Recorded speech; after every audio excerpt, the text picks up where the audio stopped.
संसार में आजकल कौन सी महामारी चल रही है?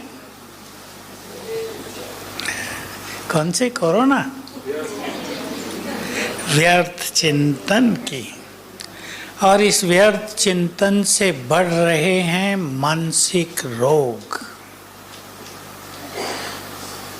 अब मैं जितनी देर फोन खोलता हूँ, मैं सारा दिन तो खोल नहीं सकता, 1 घंटा बस, कम से कम 5 फोन मानसिक रोगियों के आते हैं।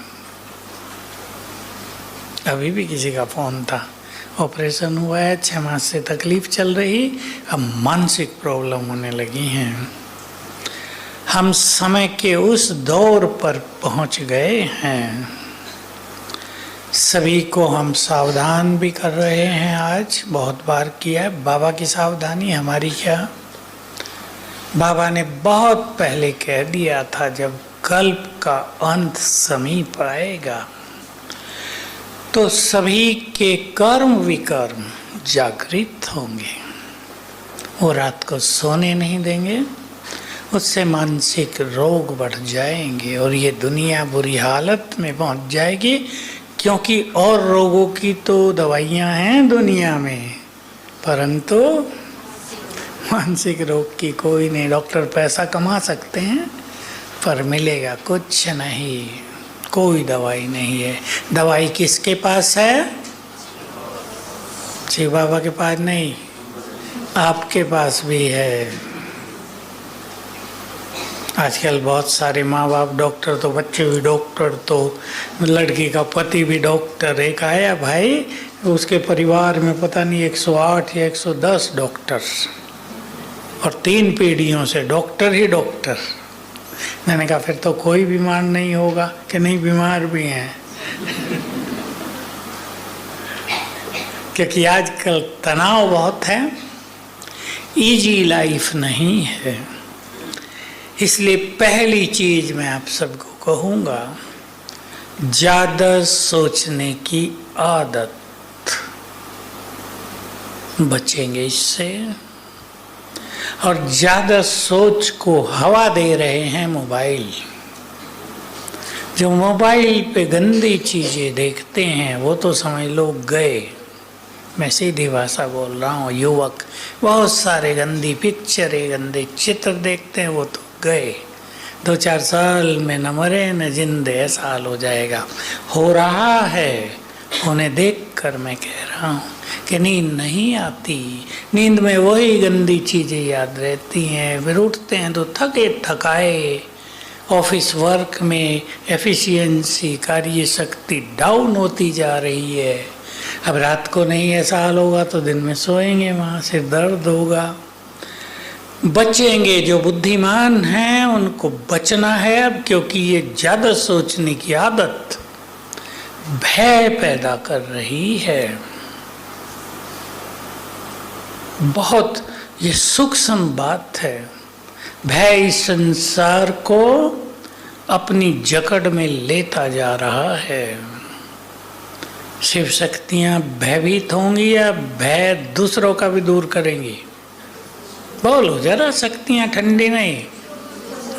माताएं भी शिव शक्ति हैं या नहीं? नहीं, कोई तो चुप ही बैठे, पता नहीं हम हैं या नहीं। कोई और है वो शिव शक्ति। जो अपने को शिव शक्ति मानेगा वो शिव शक्ति बन जाएगा, और जो नहीं मानेंगे वो नहीं बनेंगे।